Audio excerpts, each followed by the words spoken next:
Oh yeah, is it Thursday already? John Boyega talking about how he could, quote-unquote, fix the sequel trilogy if he was in charge. Cal Kestis possibly coming over to live action, and the Mandalorian and Grogu trailer came out a couple days ago, and there's even more Easter eggs that are being spotted now, days later, that we didn't see in the first place. So we got a lot to get into today. So much hype this week for Star Wars. It's just fan-freaking-tastic. I can't get enough of this Mando trailer. I've probably watched it 1,000 times at this point, but we're going to watch it again today because you know what? Why not? Before we dive into that, without further ado, let's dive into all of it. What's up, everybody? How's everybody doing on this fine Thursday afternoon? It's a great Thursday when you get to talk about the new Mando trailer, when you get to talk about Cal Kestis, and even the sequel trilogy with John. What the heck happened? With John Boyega talking about him and the sequel trilogy and the possibility of getting him back in Star Wars because we're getting a Rey movie, we're getting a lot of post-sequel content. Getting to see Finn as a Jedi is a lifelong dream of mine, and for many of you in the chat, I'm sure too. But we got a lot to get into today. But before we do any of it, we got to start the stream the only way we know how, by saying hi to everybody in the chat. Let's start there, shall we? Mando United, what is up? Starship 66 in the house. John Groom in the building. Navarro, what is up? Jeannie from Tahini, how we doing? Holly, what is up? Matt, how we doing? That guy B in the house. Fearless, what is up? 50 Thunder, how we doing? Andrew, what is up? Cyclops, what's up? Pipeline Podcast in the building. Brandon Baker, what is up? Another Mike who loves Star Wars, how we doing? Darth Plagueis lives in the house. All right, Star Wars Santa's here. If I missed you, you know the deal. Just yell at me in the chat. Let's give everybody a nice little, Hello there. General Kenobi. So I say we start off the stream with the trailer. What do you think? I say we get hyped up a little bit here. Just watch the Mando trailer once. We'll go back to it later. We'll talk about the John Boyega stuff first. We'll talk about the Cal Kestis stuff first. But I feel like we gotta, watch the trailer. It's been like at least a couple hours since I'm sure you've watched this trailer. What do you think? Watch the should we watch the trailer? Brandon, what's up? Big Silly, nice name. How we doing? Mike in the house. Let's watch the trailer, okay? It's only a minute and a half, Let's just watch it. Let's just watch it.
Baby. Oh, never gets old. Okay, we will dissect that more. I know there's a couple things in there, new Easter eggs that people have spotted, and just some unanswered questions that we got to speculate about even more today. But that will be later on in the live stream. We'll talk Mando and Grogu later on. We got to talk about the John Boyega stuff first, and what he's talking about. Old Republic, and of course, a Jedi version of the character of Finn, which I'm sure many of us wanted. However, let me put this up in a poll first before we even dive into what John Boyega has to say. If you haven't smashed a freaking like in this stream, what the hell are you waiting for? please do so. I would really appreciate it. But while we do so, why would that be a new option? That's weird. Okay. Do you think John Boyega, that's not how you spell John. John Boyega, that's not how you spell Boyega. Boyega will return to Star Wars? Yes or no? Just simply put, not in the Rey movie, not in Starfighter, not in maybe Simon Kinberg's trilogy, just in general. Do you think that John Boyega will return to Star Wars? Because many fans think, oh, he's talked so badly about the company. We're going to talk about how he's talking about the sequels today. And some people think that it's impossible. Like he can't do it because of so much crap he's talked about the company. I completely disagree. I think it's probably best that we get him back to help redeem that character, a character that should have had more plot development in the sequel trilogy, where you had a character like Rey and Ben Solo go on this incredible arc together. Finn was sort of cast off to the side, and there was that little aspect of him being force sensitive in The Rise of Skywalker, but he never actually got to do that. He didn't get to show his awesomeness, and post-sequel stuff will only allow it to do more of that. Give us a Jedi version of Finn. So I am absolutely on the yes bandwagon on this. I think John Boyega has been talking so much Star Wars lately because he wants to come back. It's just a matter of when and where. So keep that in mind as we read this. So let's go to the first. I think this is where it first dropped. Oh, I guess not. It's from the pop verse, but we're reading this anyway. This is a Deadline article. Let's take a look at this, shall we? Hang on. All right, there we go. John Boyega on Star Wars sequel trilogy. If he had been a producer, as he says, you would have had a whole completely different thing. Completely different. Now, to some people, you think completely different from sequel trilogy, great. Some people think loved the sequel trilogy. Either way, we're going in with an open mind. John Boyega is offering his thoughts on what he would have done differently for the Star Wars trilogy sequels if he had been a producer from the start. The actor played the role of Finn in the sequel trilogy, starting with 2015's Force Awakens. During an appearance at Florida SuperCon in 2025, he shared his vision for the trio of films, as he says this. If I was a producer on Star Wars from the beginning, you would have had a whole completely different thing. Hang on, I'll get to that super chat in 1 sec. 1 sec. Okay. Boyega said that he wouldn't have gotten rid of Han Solo, Luke Skywalker, and all those people. We're not doing any of that. The first thing we're going to do is fulfill their stories, fulfill their legacy. We're going to make a good moment of handing on the baton, or handing over the baton.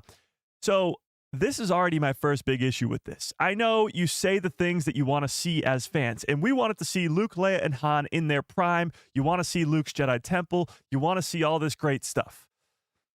But the reality is, when you get to 2015 and you make the sequel trilogy, Mark Hamill, Harrison Ford, Carrie Fisher, they aren't at that age where you're telling the middle of their story. You're telling the ends of their stories.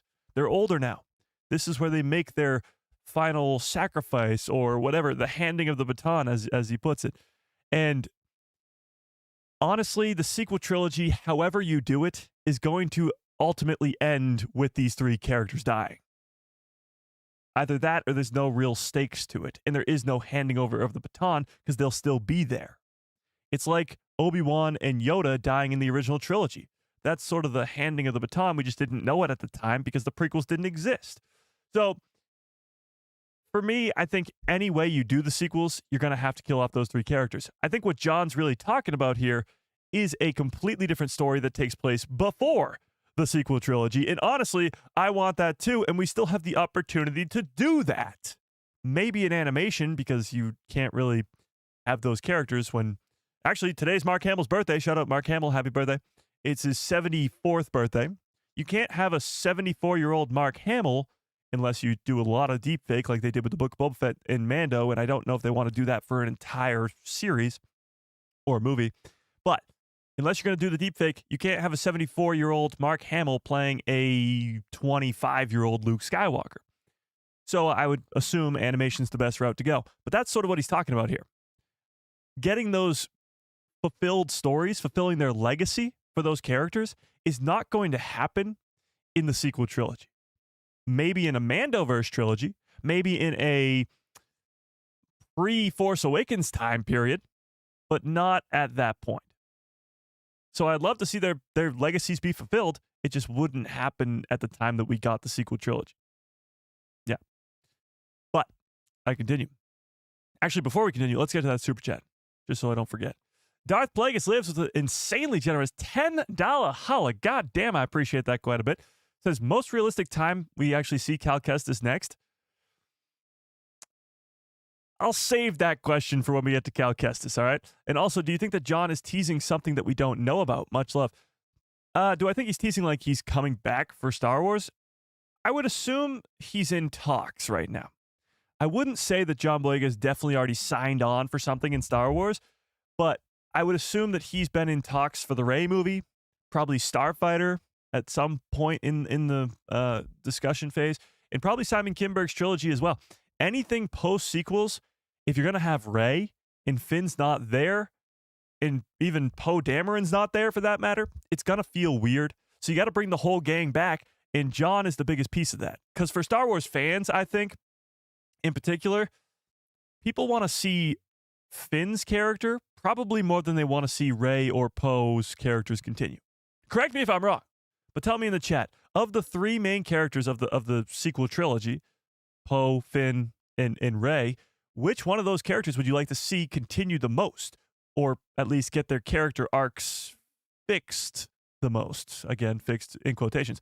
I think it's Finn by a landslide. Because he was supposed to be a Force user, supposed to be a Jedi, like it seems like it would be obvious. Like, yes, I want more Rey because I want to see where they go with that character, what they do with the new Jedi Order. I want to see more Poe because he's supposed to be the leader of this new Republic, actually alongside of Finn. But I want to see what the government looks like post sequels. But Finn, to me, would be the top of that list. Some people are saying Rey, and I get that. But Finn, it's a lot of Finns. Exactly. So, I think you got to have all three. But Finn, of all the story arcs in the sequel trilogy, he needs more. He needs more. So, but with that being said, let's continue. The actor also noted that the new characters would not just grab stuff and know what to do with it. Here we go. No, you've got to struggle a little, like every other character in the franchise. I'd do that. Now, maybe John doesn't remember what happened to his character, but I agree to an extent. Now, the sequel trilogy was not planned out from the beginning. So now when you look back at it, it looks a little bit better because when you look at how Rey is able to compete with Kylo in that forest in The Force Awakens, it's not just because she's like, what's the phrase that all these people use? What do they call Rey? Somebody help me on the chat. I can't think of it. What do they call her? Something like I can't remember. Whatever. That's besides the point. They all just say like, oh, she can do it all without having any training, without having any experience. But now when you look back, Mary Sue, thank you. Oh my God, that almost, holy crap, that, oh my God, I thought my brain was broken there, Chad. I thought it was broken. But they called her a Mary Sue because she was able to compete with Kylo Ren in the forest. Actually, not really even compete. She beats him in the forest. But now when you look back at it, she's not only a Palpatine, which now when you watch that fight, you're like, you see her going in like this, and you're like, yeah, that's obviously a Palpatine. But Kylo Ren's injured and got shot by Chewie's blaster bolt. Crazy. But Force Awakens is underrated. However, she still does beat him, and that's a big issue for a lot of people. Like, she just picks up the lightsaber and knows how to use it. Makes a lot of sense why people will be upset about that. However, what John's talking about here, and maybe for his own character he doesn't remember, he loses pretty horribly to Kylo Ren on that forest, getting sliced on his back and having to be in some sort of back-to-like tank for the majority of the next couple months before he comes back in The Last Jedi. And then for Poe, he is already the best starfighter pilot in the galaxy by the time we meet him. But he goes on to talk about the Old Republic here. And this is where the Star Wars fan in him comes out. So, John Boyega said he would look at the Old Republic stories, as he says this, and see what we can add to the continuation of that. I would definitely, well, before he gets into the Force Unleashed here, the continuation of the Old Republic. Now, even if John is in talks over at Lucasfilm, or even if he's not,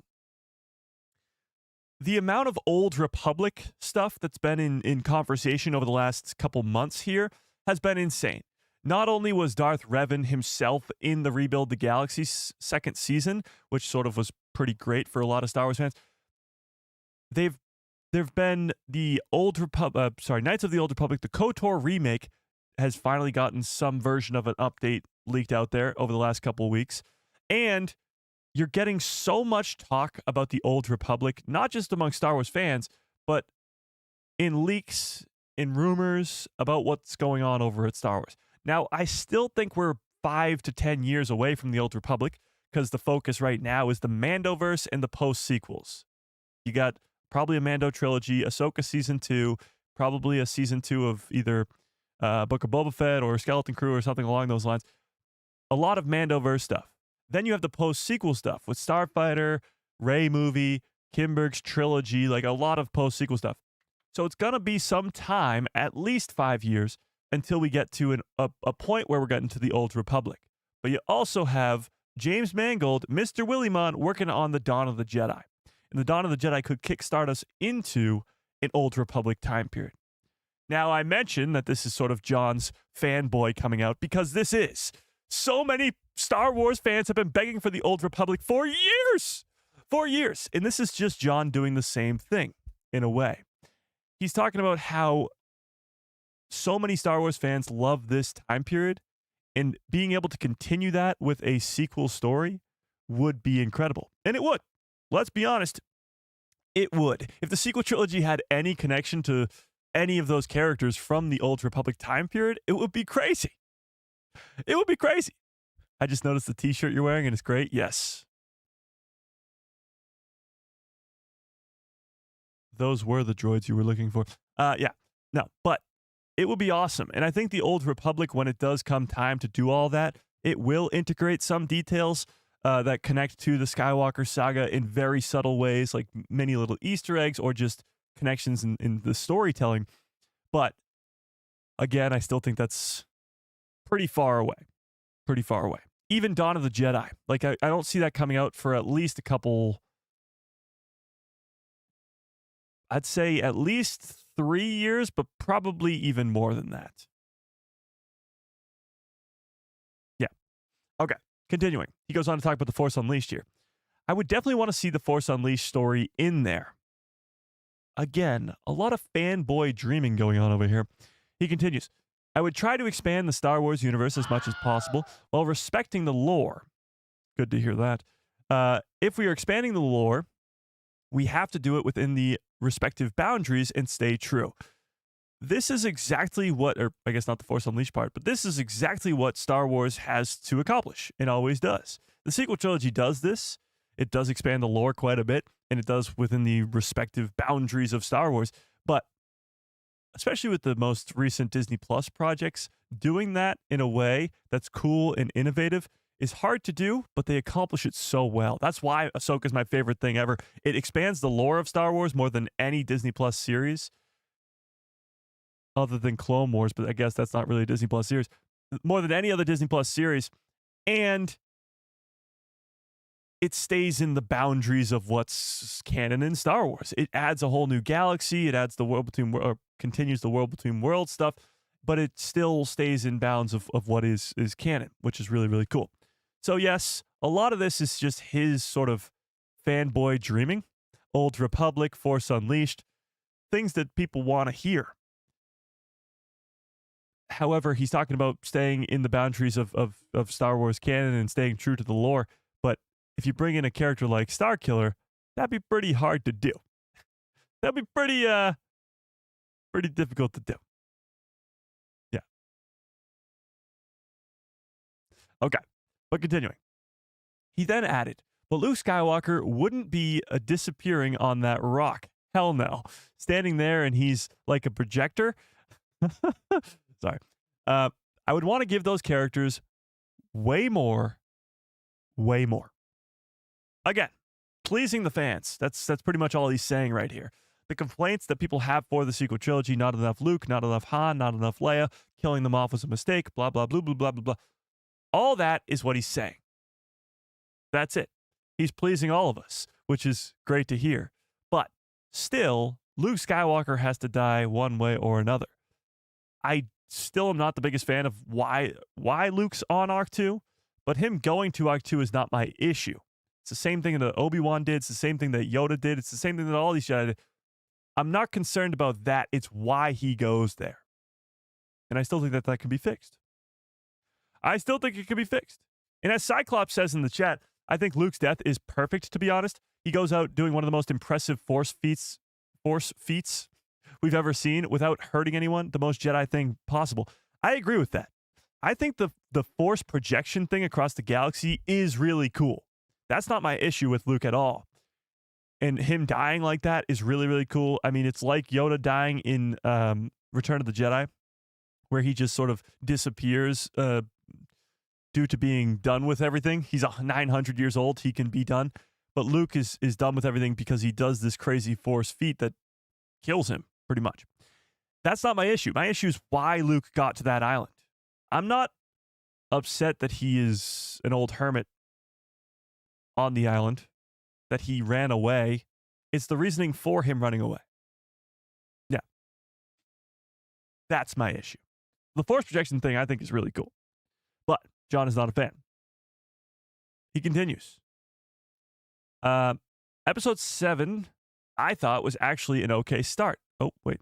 Never mind. These are replies. I lied. He does not continue. So that's the end of what he had to say, I guess. So I agree with that person, though. Episode 7 was a great start. But do you agree with him? Do you think it, or is he just sort of giving fans what we want to hear? Force Unleashed, Old Republic, keeping Luke, Leia, and Han alive the entire time, fulfilling their legacy. Like, that's stuff that can still happen before the sequel trilogy. Just the sequel trilogy itself didn't have the opportunity to do so. Fan service. Well, fan service is a very interesting phrase because fan service is what you're trying to accomplish with every product that they make. You know, every Star Wars project is supposed to service the fans. It's supposed to please the Star Wars fandom. So fan service is the goal. I get what you're meaning, though, like fan service just for fan service sake, like just throw in something really cool, even though it doesn't make any sense, even though it doesn't relate to anything, just to please the fans. That's different. But I get what you're saying. He's trying to stay relevant in the fandom. I don't know about that. I think John has been going to all these conventions, talking a lot of Star Wars, because he, well, one, loves Star Wars, but two, I think he wants to come back. There's an opportunity for him to come back, an opportunity for his character to be that sort of beloved Jedi that he could become. But he does bring up some good points and some points to what the post-sequel world could look like. The Old Republic connections are very interesting. I've mentioned this before, but when you look at what the New Jedi Order could accomplish, the fact that Rey is making a New Jedi Order based off of the sacred texts that were found on Arc 2, that could be heavily connected to the Dawn of the Jedi and probably even into the Old Republic as the Jedi Order forms off of those sacred texts. But you see stuff like the Jedi Temple on Jeddah or Arc 2 or on Tython in The Mandalorian Season 2. You see all these destroyed ancient Jedi temples that will be created in the Dawn of the Jedi, that will be created in that Old Republic time period, and the sacred texts that Rey is basing her whole Jedi Order off of. Those are going to be written by those first Jedi, written by the Jedi who eventually go into the Old Republic, and those same Jedi are following those same sacred texts. So you will actually have, in a post-sequel world, a very heavy connection to that era, to that Old Republic time period. And maybe John's teasing at that. Maybe he knows something that we don't. or maybe he's just, spitballing to be a fun Star Wars fan. Either way, I do think that those two time periods will be heavily connected because of the sacred texts, because of these ancient Jedi temples, because of what Rey's new Jedi Order is going to look like, is going to be probably very similar to what the original Jedi Order looked like, to what that old Republic Jedi Order looked like. So I agree with him to an extent. I still want to see the characters of Luke, Leia, and Han fulfilled in the time period before the sequel trilogy. And I agree with him that I want to see the old Republic connect to these post-sequel stories. But I don't think what he envisions here for a sequel trilogy would be possible in 2015 if they were restarting the trilogy. Could he have fixed some things here or there? Sure, maybe. But I don't think he was going to fix the entire sequel trilogy. Again, I use the word fix in quotations because a lot of you guys don't think it needs fixing. And honestly, I don't think it needs fixing to an extent. I think it needs some plot holes filled. Things around it need to help it out. We'll put it that way. Yeah. It's not like his plate is full or anything. Yeah, I mean, John Boyega is not really doing much right now. But that could mean that he could be doing a lot recently, or in the near future, I should say, with Star Wars. It needs further explaining. Exactly. A lot of things in the sequel trilogy need further explaining, and that's not a bad thing. It's the same way that the Clone Wars that were mentioned in A New Hope needed more explaining. It's the same way that a lot of things that just didn't make sense from the original trilogy needed explaining. You know? When will we see Maz next in live action? I don't know. I was hoping in Skeleton Crew or something, but it doesn't seem very likely. Is there a Lego behind your live sign on the bottom right? No. No. Are you looking for the Easter egg? It's been like a whole week since you guys have found this Easter egg. Pretty disappointed in you guys. Okay, but with that being said, let's put a pin on this whole John Boyega thing. First and foremost, do you think he will be coming back to Star Wars? Holy, this poll says 57% of you say no. John Boyega will not be coming back to Star Wars. I completely disagree. I think John will be back, and probably back for a long time. I think his character will be fixed and become a Jedi that he was supposed to be, become that Force user that he was supposed to be. If him not going to all these conventions is not enough, let's not forget the Lego Star Wars special that came out a couple years ago that had him training with Rey, that had him training to become a Jedi right alongside Rey. Now, granted, that is a Lego Star Wars thing. It's not really technically canon because it was this whole time travel thing and it was a holiday special. But still, what fans have wanted was for him to become a Jedi, and that's what that gave us. So I think it's crazy to think he won't be coming back, especially when the focus is Mandoverse and post-sequels with the Rey movie, Kimberg trilogy, Starfighter. I think it's a no-brainer. Bring him back. Bring him back. But, hey, the poll says otherwise. So, actually, why do you guys think he won't be coming back? Tell me in the chat. For all those 60% of you almost that say that he's not, tell me in the chat. Not a Fed with a very generous $2 holla. I appreciate that. Says Darth Watto, though, the real hero we need. No, I don't think so. No, I don't think so. Mike is the Easter egg? No. The Alien franchise had like 8 movies and TV series, and I still can't explain shit. True. That's a valid point. No significant impact. You don't think Finn would have significant impact in a post-sequel world? Him being a Jedi and sort of passing the baton to the next generation of Jedi would not be something? We don't need him. Oh my God.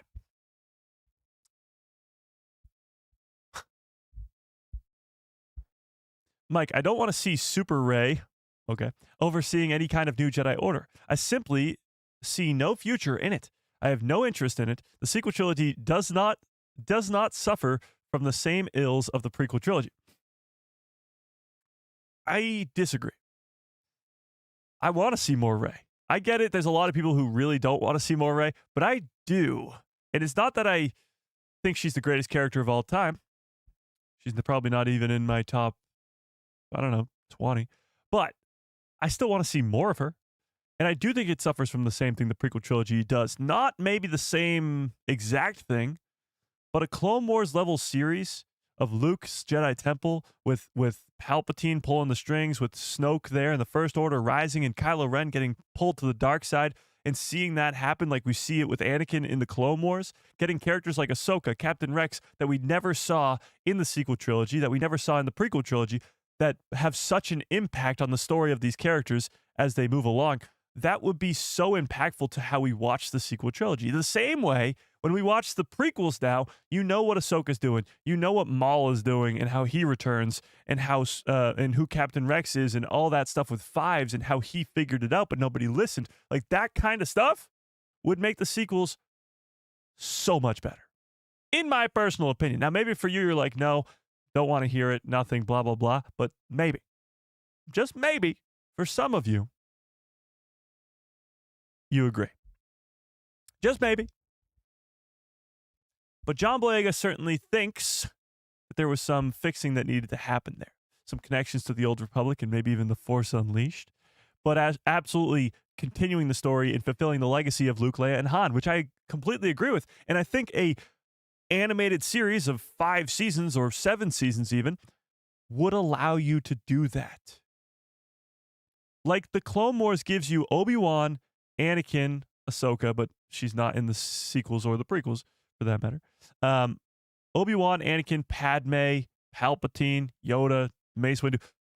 All these main characters of the prequel trilogy, they get so much more character development in this series. Even the background characters like Plo Koon, Kit Fisto, they have so much more character development in this 7 seasons than in the prequel trilogy. So you could do the same thing with countless characters for the sequels if you do a pre-sequels animated series of 5 to whatever seasons. Seems like a no-brainer. I think they'll finish the Mandoverse stuff first before they even dive into that, but seems like a no-brainer. Max Rebo, what's up? How we doing? Yeah, I'd be on board seeing more Rey. I don't think she's a bad character. Let's pull this up, actually. Let's pull it up. Why not? Wow, 54% of you say no, you don't think John Boyega will come back to Star Wars. That's crazy. That's crazy. All right, let's pull it up.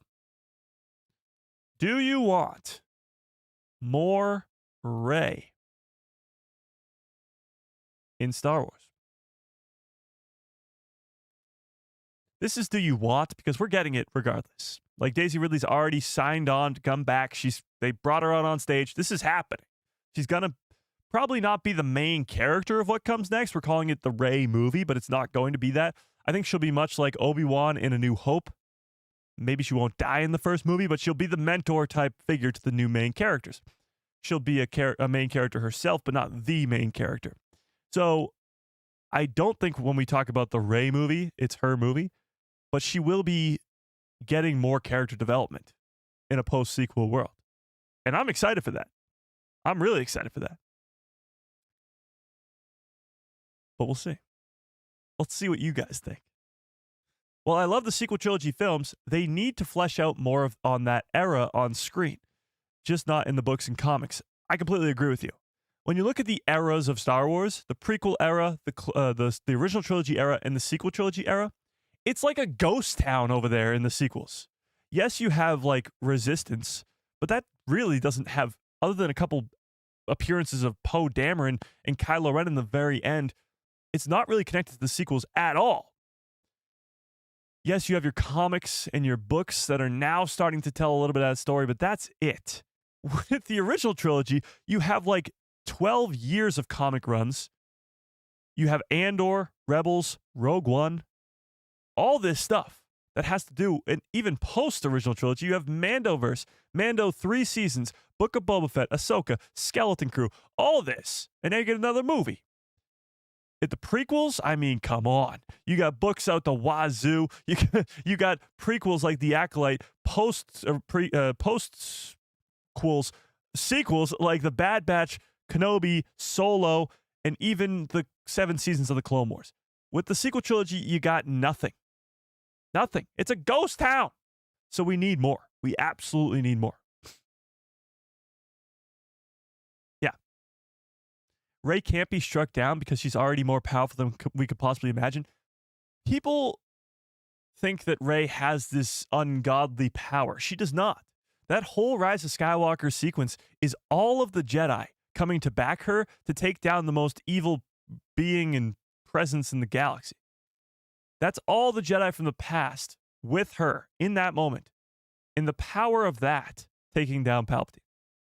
So after that moment, when all the Jedi leave her, she's not that powerful anymore. Yes, she's still very powerful.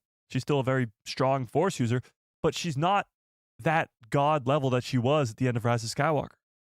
She also doesn't have the dyad in the Force anymore. Ben Solo's dead, so she doesn't have that power to work off of either. So yes, I think she's still very powerful, but she's not at that same level. People expect her to be Rise of Skywalker, throne room, exegol Rey. She's not gonna be. She's just not.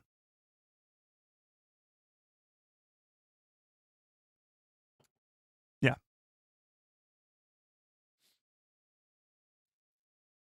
The more time we get with her, the more the character can be explored. Think of Ahsoka in the Clone Wars then versus now. Exactly. The more time you have with the character, I mean, technically it could get a lot worse if the writing is horrible, but usually it gets a lot better. Think of Cassian Andor. Cassian, of all, I saw this recently, of all live action characters, live action appearances, Cassian Andor has the most screen time. So it's kind of an asterisk next to it because it's live action. And if you add in the Clone Wars and animation, of course, Anakin would have a lot more screen time. Obi-Wan would have a lot more screen time. Ahsoka would probably have a lot more screen time. But in terms of live action screen time, Cassian Andor has the most. And everybody loves Cassian. Everybody loves Andor. Everybody loves Rogue One. But that's because of so much time spent with this character. So much developed story arcs with this character. More time is usually, not always, but usually better off. Right now we only have, 6 hours with Rey? Triple that. Quadruple that. And you got Cassian Andor. More time is getting to develop this character more and explore their backstory, future story, and everything in between. Yeah. If they bring back Rey and kill her off in the first movie, it'll bring fans joy. I certainly hope not. But I don't know if they'll kill her off in the first movie. It would be very similar, I guess, to what happens with Obi-Wan or what happens with Han in the Force Awakens. So I don't know if they'll continue that route of just sort of doing the same thing that happened before, you know? Yeah, no? I'm super anxious to see more content with Finn, Rey, and Poe, especially Finn and Rey. I love those characters. In a post-sequel universe, there's almost limitless potential. That's also very true. When you're talking about the limitations of canon and these the Mandoverse shows and the Maul series and the Bad Batch, those shows have such limitations on them because of their place in the timeline. Post-sequels, all bets are off. So much of what can be done is up in the air because it is this limitless potential of post-sequels. Yes, you have to stay in line of how the Force works and how certain things are done in Star Wars, but you can introduce new things. You can introduce new villains. You can bring in like the Grisk or the Vong and do that in a post-sequel world with the limitless potential of not being restrained to something happens later on in the timeline that we have to make sure still works. There's nothing. You can do whatever you want. The world is your oyster. That's not how it goes. But you get what I'm saying. The post-sequel world is completely up in the air, and that's cool. That's really, really cool. Yeah.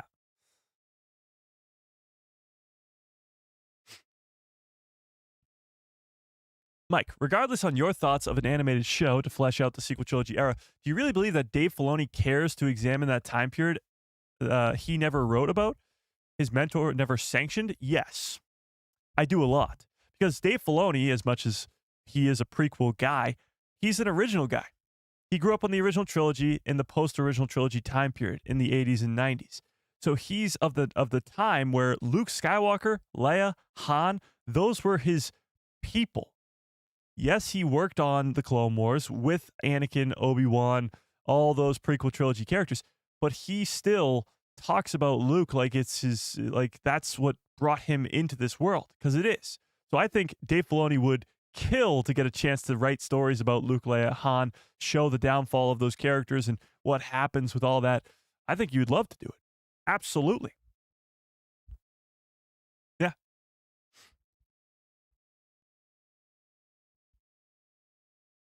What you're explaining is why I want to go to the Dawn of the Jedi with fresh new start for characters.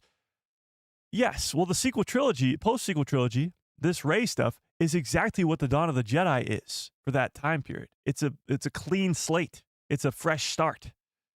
It's new characters, new timelines, new lore to build. Absolutely.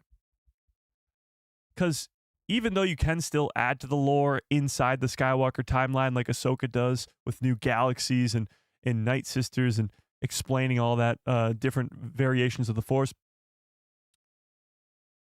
it's still limiting because the sequel trilogy happens next and Ahsoka has to play to that. Even with Thrawn coming back, he eventually has to lose or die, and the First Order has to rise to power. We know that is a fact. And that's limiting to an extent. Yeah. True. True. That's why I'm so excited for Dawn of the Jedi as well. Brand new fresh slate, if you will. Speaking of, The Acolyte. The Acolyte, of course, was met with probably the biggest divide in the Star Wars fandom ever. Maybe The Last Jedi, but probably The Acolyte. And that was a fresh slate. To an extent, I mean, yes, it was only 100 years before The Phantom Menace, so you had to play in the world of you can have this Sith Acolyte appear, you can have this Chimere character, the Stranger, appear, but none of the Jedi on Kofar can survive. And they didn't. Which made for an epic lightsaber duel where all these people died, and it was great, and my theory of everybody dying seems to work out, but it ends with this conflict of it's going to break canon. It never did, but it was going to. And that's something that I was really excited about because it was a brand new characters, brand new timeline, getting to see how the Sith work when the Jedi don't want them to be there, or the Jedi don't know that they're there. Shout out to The Acolyte, though, because me and Samantha are watching the finale tonight. Yeah, that's right. We're already on the finale tonight. So we'll be watching that later on. So that's pretty cool. But, yeah. I swear, if I don't get another Death Star soon, I'm going to lose it. Well, hopefully we'll be getting the last of the Death Stars. I hope Starkiller Base was the last one. Yeah. Ron, what's up? How we doing? Yeah. Okay, but with that being said, yeah. Mike, have you seen the Insomniac Wolverine game trailer? I did. And what's funny is I don't really follow that stuff too much in the video game world. So I remember that Wolverine game being announced, but I didn't realize that was 4 years ago. So the trailer itself was really cool. It was very bloody and definitely not made for children, but it was really, really cool. And I did not realize that it's been 4 years in the making. And people were like, holy crap, I thought they deleted this game. Like that actually gives me hope for stuff like the KOTOR remake or Star Wars Eclipse. It takes a long time to make these video games. And the fact that we haven't heard anything about Eclipse or the KOTOR remake in years doesn't mean it's dead. Just like people haven't heard anything about the Wolverine game from Insomniac, so they thought it was dead, but they just dropped a trailer for it yesterday. So, there you have it. Yeah. It is pretty cool, though. I did watch it. Yeah.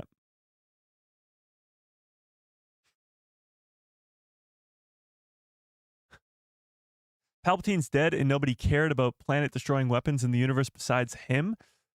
Yeah, I don't think anybody has the opportunity or the ability or the resources to make a planet-killing weapon except for Palpatine.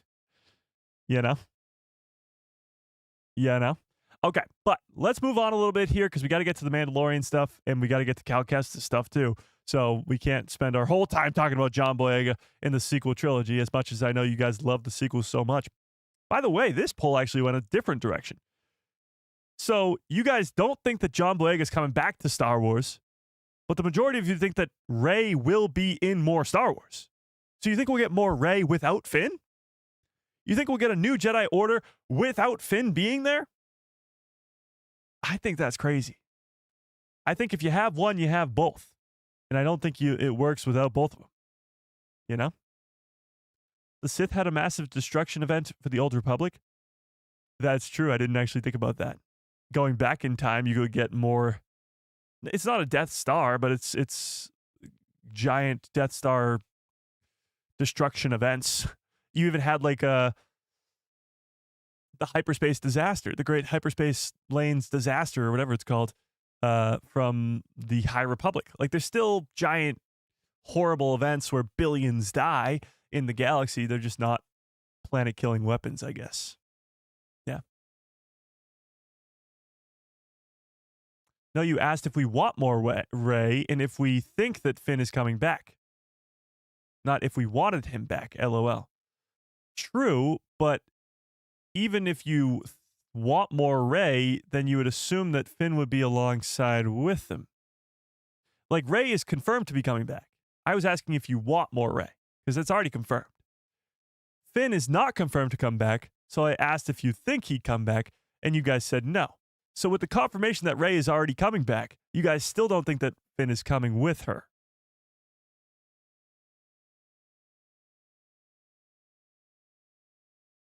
Finn and Rey still have a baby in the next one? What? What? I want more Boba Fett? Well, that wish will definitely be granted very soon, I think. Yeah. I do think so. I think the new Mando movie is going to be like an Indiana Jones type adventure. I agree. I mean, the title is giving Indiana Jones too, so it's like you're going to have that feel of this big action adventure in Star Wars. Indiana Jones in Star Wars, while also getting that other aspect of the remnant of the Empire in this post-original trilogy time period and all that stuff too. Yeah. Okay, let's switch gears a little bit here to Cal Kestis. Before we get to the Mando trailer and the new Easter eggs that have been found, let's talk about Cal Kestis first. So Cal Kestis coming to live action. Could this actually happen? Why do I think it's definitely happening? And what do you guys think? Let's start with this. This is where the fun begins. All right, let's start with the poll. Let's start with the poll. Do you think Cal Kestis, wait, what? Kestis, there we go, is coming to live action? Yes or no? And let's talk about why I am certain he will be. Not only has Cal Kestis become quickly one of the biggest fan favorite characters in the Star Wars universe since Jedi Fallen Order, Jedi Survivor, and we will be getting a third Jedi game, but recently, and by recently I mean in the last week, we got more Cal Kestis, and that was from Rebuild the Galaxy Season 2. And the strangest part of all of this is the marketing that Disney or Star Wars has been doing online for this show has been heavily involving Cameron Monaghan and Cal Kestis. And he was barely in the show. Give me a 1 into the chat if you saw Rebuild the Galaxy Season 2. Did you guys watch it? Did you guys watch this show? Because if you did, then you know how little of a role Cal Kestis plays in this series. He has what, like 3 lines of dialogue? That's it. He shows up a couple times in the fight scenes, but that's it. He's in maybe 2 of the 4 episodes.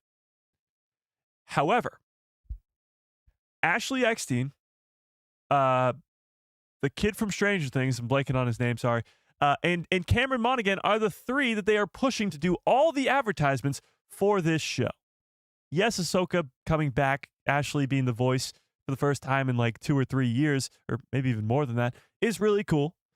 And she plays a big role in the series. But to have the main character of the show, Ahsoka Tano, who's a main character in the show, and then a side character of all side characters be there? What about the voice of Soltis? What about the voice of Dev? What about some more main characters like Jedi Bob? Where are they in this? The voice actors for those characters. Why aren't they doing the marketing? Nope. Let's get Cameron Monaghan. So if you don't believe me, let's check it out. If you come here to Star Wars on YouTube, on Twitter, the X, formerly known as Twitter, you can see, by the way, they changed the banner here, which is pretty cool. They changed the banner there. So you got The Mandalorian and Grogu only in theaters May 22nd. But when you look at it, of course, the Mando trailer, they posted this today, enjoying some blue milk in the Lars homestead. In this so uncivilized. You got a bunch of Mando stuff because the trailer dropped, of course. But then you get to the Rebuild the Galaxy things. And you had like this whole event panel thing in Lucasfilm. Where was my invite? What's up with that? Must have got lost in the mail. But you see, and all that. You see Cal Kestis all over the place. So here you have him in this. I mean, right there, boom, Cameron Monaghan. And Cameron Monaghan there. By the way, every time I see this guy, shout out to people who watch Gotham. It just reminds me of Jerome. If you've seen Gotham, you know what I'm talking about. It reminds me of Jerome. But you got him all over the place. Ashley Eckstein, Cal Kestis, Cameron Monaghan, and this kid. What's his name, chat? They have him everywhere. So the three of them are doing all the marketing stuff. Well, again, the Mandalorian and Grogu. Ashley, the kid from Stranger Things. Mandalorian, Grogu.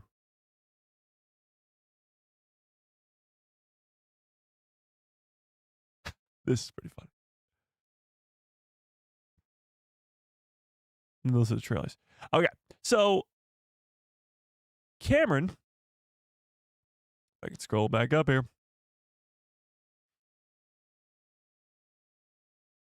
Boom. Finish watching. Oops. The third Jedi game is being created right now as we speak. I don't know when the release date for that will be. I don't think we have any clue right now, other than the fact that the first game came out in 2019, the second game came out in 2023, so you'd assume that's 4 years in between games. So then, realistically, it would be 2027. Yeah, 2027 when this game releases. Sounds about right. That's around the 50th anniversary of Star Wars. It'll be around the same time as Star Wars Celebration in 2027. That sounds like when this next game will come out, 2027. That makes sense. But as Darth Plagueis Lives said in his super chat earlier, when do I think is actually a realistic time we'll see Cal Kestis in live action? It could be next year. Now, to put him in live action before he gets his final game would complicate things because you'd know that he doesn't die in that game, which would kind of defeat the purpose a little bit. But there's multiple opportunities for a character like Cal Kestis to appear in anything next year. Now, the Mandalorian and Grogu movie is definitely the most, or least likely, I should say. I don't think he'll be in there at all. Ahsoka season 2 is like maybe if they go down that route. Like, where is Cal Kestis at this point? I'm sure he'll be involved in the Mandoverse stuff as we get into more of the trilogy, if we're getting a Mando trilogy. But his connection to Dathomir, the fact that you can go to Dathomir in both Jedi games, his girlfriend is a Night Sister, and Grand Admiral Thrawn's on Dathomir, working with the Night Sisters, all those connections to Cal Kestis. It seems highly likely that he'll play some sort of role in live action in the Mandoverse. What was the last Jedi game called? It was called Survivor. Yeah. But the problem is, and then there's the Maul series. He could appear maybe in the Maul series. It takes place only a couple of years after the prequel trilogy, and that's sort of around the time where the first Jedi game takes place. So he'd maybe make an appearance, if that. But I don't know if that will be the case. So then it brings you to 2027. And 2027 is probably a more realistic time frame. But in terms of shows, we got nothing. Nada. Now, maybe before then, there'll be an announcement of some new show that's being created, and I'm sure there will be. But when do you think we will see Cal Kestis next in live action? It's clear that they know that they have struck gold with the character of Cal Kestis. They've made now, they're going to be making 3 games about the character, and they are marketing Cal Kestis in this Rebuild the Galaxy where he has a tiny little role like he's the lead, like he's the main guy. They brought on Cameron Monaghan to hype us up. So when do you think, and in what project do you think we will see Cal Kestis in live action for the first time? Not in animation, because maybe he's in animation in the Maul series. Maybe they make a Tales show to explain Cal's story or something along those lines. Where do you think in live action we will see him for the first time? Ahsoka Season 2? 2029? That's a long way away. Well, the second, if we're doing a trilogy for the Mandoverse, you got to assume that the second movie will be 2 years after the first one, like they did with the sequels. So the second Mandoverse movie would be in 2028. So he could be in that.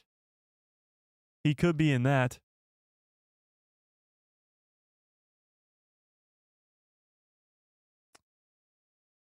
An Easter egg is the lightsaber next to Grogu's upside down from last week. Navarro finally got it. Yes, this lightsaber has been upside down for like weeks now, and nobody noticed. But yes, shout out to Navarro. You win the 1,000 credits. That was pretty good.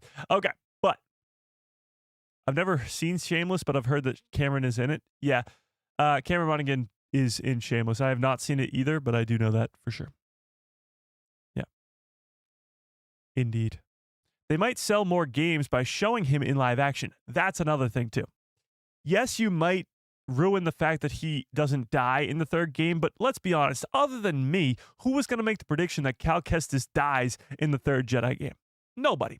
So it was safe to assume that he would survive the game. If you do show him in live action before the game comes out, it would definitely sell more games.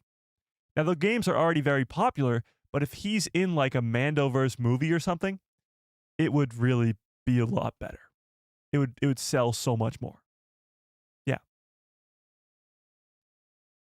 I bet his next game leads into a live action show, like with the Mando stuff. It could. It definitely could. I mean, it would be really cool to see the third game, because the first and second game have a 5-year time jump. Maybe 5 or 10-year time jump, whatever it is. But there's a time jump. We could see another time jump from the second game to the third game and maybe put him in the time period of like the original trilogy, or maybe even a little bit post original trilogy, and get to see, well, first of all, what he was up to during the original trilogy. Why was he not involved with the whole, main story? And why didn't he help out with defeating the Emperor and Vader? But also explain how he could be integrated into the Mandoverse. Maybe give him a connection or crossover with Din Djarin. We already know that he crosses paths with, spoiler alert, Boba Fett. The game's been out for 2 years. Over 2 years. 2.5 years. Spoiler alert. Boba Fett is in Jedi Survivor, so he has that connection to at least one character from the Mandoverse. Now, connecting him to Din Djarin would not be that difficult. Especially, you could establish where Din Djarin is at as a bounty hunter in the time of the original trilogy, and where Cal Kestis is at if the third game takes place during the events of the original trilogy. That would be really cool. Who the villain would be at that point, I don't know how you go about that. Maybe it would have to be like in between Empire and Return of the Jedi, so that Vader could maybe show up again. I don't know. But you could connect him to Ahsoka or the Ghost crew, because during the original trilogy, Hera Syndulla is still with the Rebellion. So is Ahsoka to an extent. She does train Sabine and then stops training Sabine. So is Zeb. All these people who aren't in the original trilogy could, in theory, appear in a third Jedi game if it takes place during the time of the original trilogy, explaining where all these characters are during that time and giving Cal Kestis a connection to all of them. Because right now, the only one he has is Boba Fett, and that's about it. Jabba was alive then, ooh, it could be like an underworld thing with Jabba the Hutt being the villain, or the Hutts in general. Give us a little bit of a Stanky the Hutt connection to the Mando movie. I'd be down for that. He was frozen in stasis. That's my headcanon. So you think the Cal has just been frozen forever? I hope not. Yeah, I hope not. Theoretically, they could bring back Bane. I hope you mean Cad Bane. Yeah, I mean, Cad Bane could be the villain of the next one. That'd be pretty cool. That'd be cool. I'd like that. You could do a lot with the underworld, for sure. You could even do a crossover between Cal Kestis and the Jedi games in Star Wars Outlaws. If you want, have Kay Vess be in there. There's a lot of things you can do with the third Jedi game, but there's a lot you could do to connect it to the live action stuff and connect it to the Mandoverse with already the connections you have with Dathomir and Merrin and the Night Sisters and all that greatness. Yeah. Mr. Beckham, what's up? How we doing? Yeah. So, with that being said, let's check the poll right now in the chat. Do you think Cal Kestis is coming to live action? 81% of you say yes. 81%. So it's only a matter of when and where. How long do we have to wait for more Cal Kestis? How much longer do we have to wait? Because it's already been 6 years. Will it be another 6? I certainly hope not. But Cameron is at the perfect age now. Actually, let's look it up. How old is Cameron Monaghan? Somebody in the chat help me up. How old is Cameron Monaghan? Because in the Jedi games, how old is Cal Kestis during Order 66? We're going to do some math here, chat. So Cal Kestis is 12 or 13 years old during Order 66. So let's say 12. 12 is like an easier number to work with. And it would put him on the younger side, I guess. So Cameron Monaghan is 32 right now. 31? 30? Chat, I asked a simple question. It's not broad strokes here. Yeah. So let's say 20-ish years, 19, but 20-ish years to the original trilogy, and then let's say another 6 to the Mandoverse. Just, again, broad numbers. So about 26 years. So that would put him around 38, give or take, by the time of the Mandoverse. Google says 32. So he's 32 years old. It is really not that hard to have a 32, 33, 34, depending on when they film it, a 34-year-old Cameron Monaghan play a 38-year-old. That's just 4 years. That's not that hard to that's not unfathomable. That's pretty common in film. You don't have to play the exact same age that you are. 4 years when you're in your 30s is like nothing. So it could be very easy to accomplish. He's at the perfect age where he can come over to live action in the Mandoverse, and it makes perfect sense. He's 32 right now, and he'll be playing 37, 38, 39. That's not that hard to do. That's not hard at all.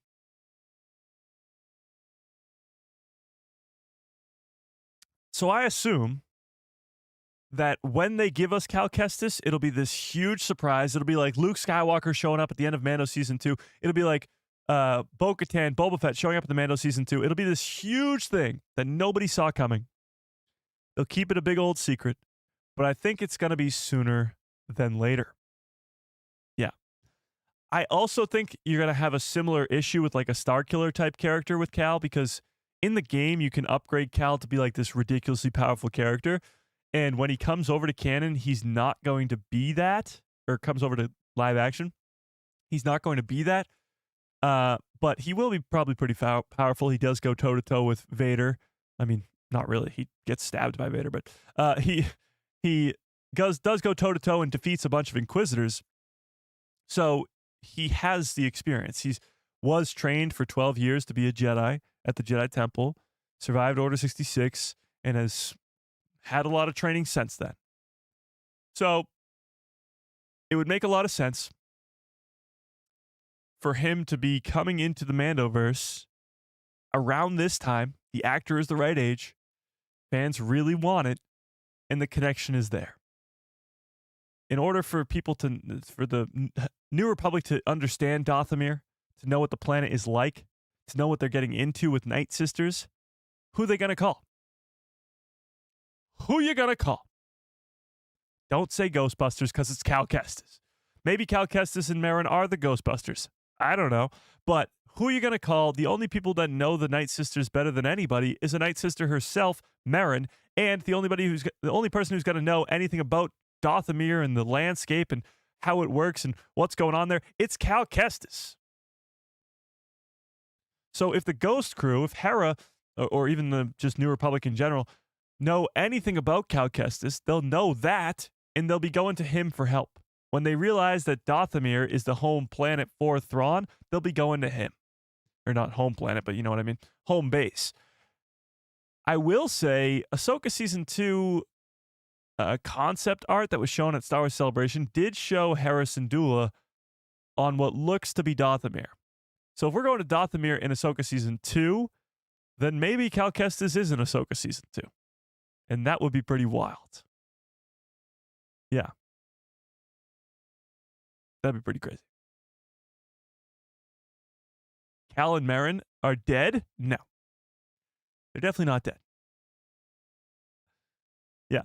He's falling to the dark side and assists Baylan. I'm kidding, but it goes against why he is fighting.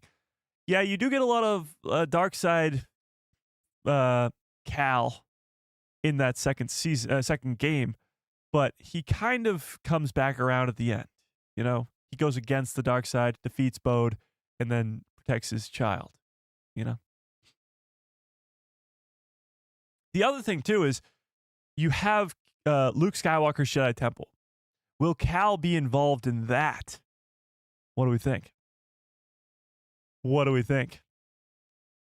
Cal Kestis is one of very few characters. Actually, is he the only one? Baylan Skoll's in a different galaxy. Ahsoka's in a different galaxy.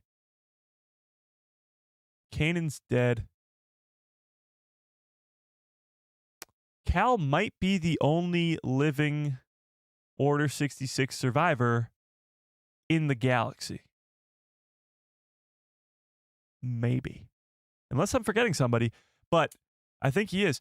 So he would have the knowledge of the original Jedi Order, or I guess not the original, but you know what I mean, the Republic's Jedi Order, and that would be quite a big help to somebody like Luke Skywalker, who's trying to make his new Jedi Order. I feel like Cal would have some sort of involvement in that. Grogu, yes, Grogu, true. Ezra, no. Ezra was born on Empire Day, so he's too young. He was trained by Kanan, but no, he wasn't trained by the Jedi. Grogu, yes. True. Barriss is out there somewhere. She looked mighty old because of all those healing abilities she was using. She might not be alive by now. But I will say Cal could help out Luke Skywalker, and that would be really cool to see. Like, really, really cool. Yeah.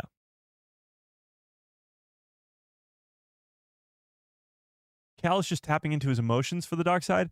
Yeah, it's not like he's fully going to the dark side, true, but it's a pretty hard line to balance on, you know? All right, but with that being said, let's switch gears a little bit here to go to the Mandalorian and Grogu trailer.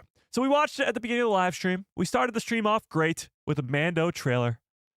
Let's watch it again, because there's some new Easter eggs and some things that I got questions about, chat. I know.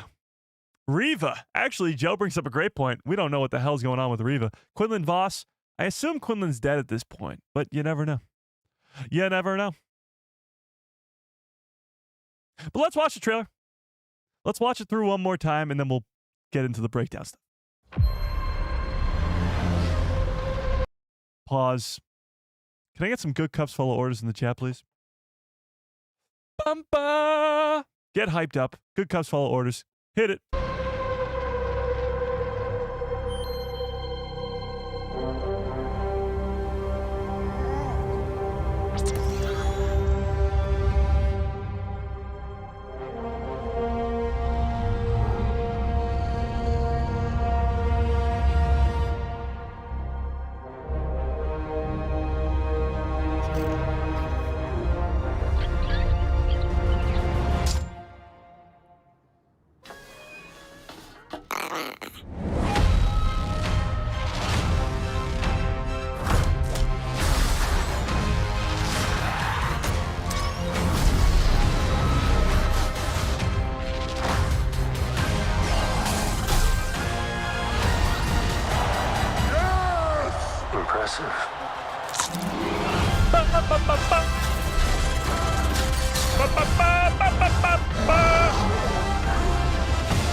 baby. All right, let's talk about it. I saw somebody already bring up why does the monoclear,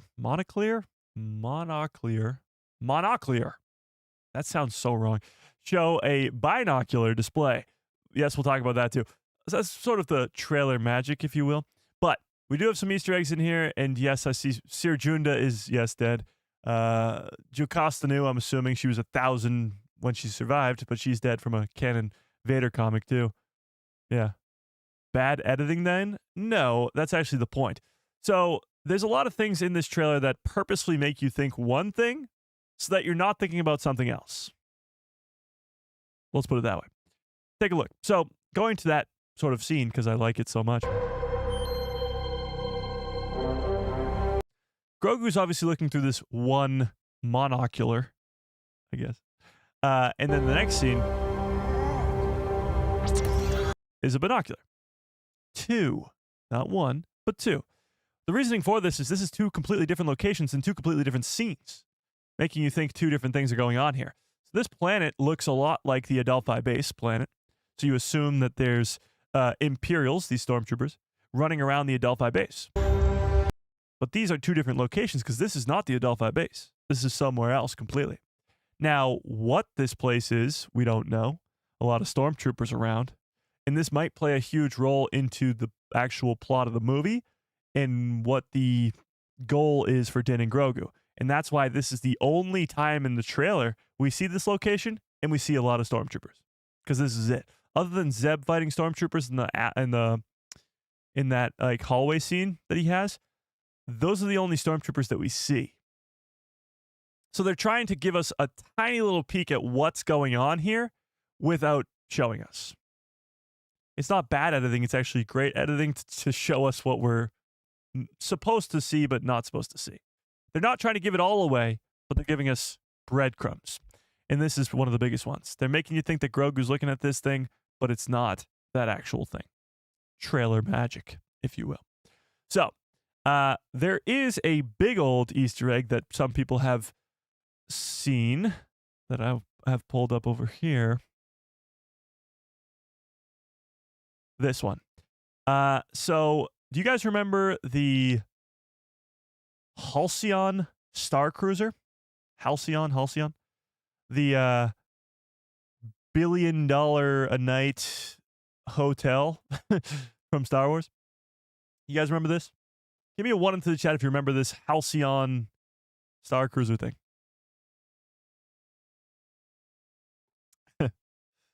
Yeah. So this had to close because, a lot of different reasons, but nobody really wanted to go to it.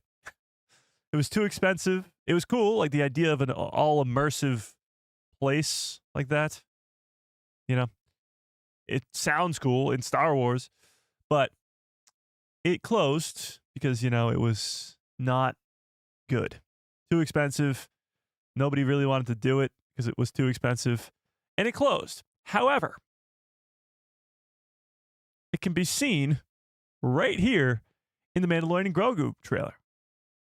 So let's go to that point in the trailer, actually, 1 sec. So this is when he's walking into town. It's a very, look, it's 1, 2 frames. 2 frames, that's it. 2 frames as well, it's on screen. And it's very, very small, upside down from the reflection of a puddle, and it's right there. The Halcyon ship. Pretty damn cool. I don't know why it's in there. I don't know why they're still making connections to something that was discontinued. A little strange. This is Dayu, by the way. I have seen this. So there was a report, and let's see if I can pull it up real quick. By The Direct, I believe it was. Let's see. The Direct, they posted something. Why can't I find this? Oh, here we go. They posted something saying that this was the actual planet. Let's see if I can find this. Hang on, where is this? Where is this?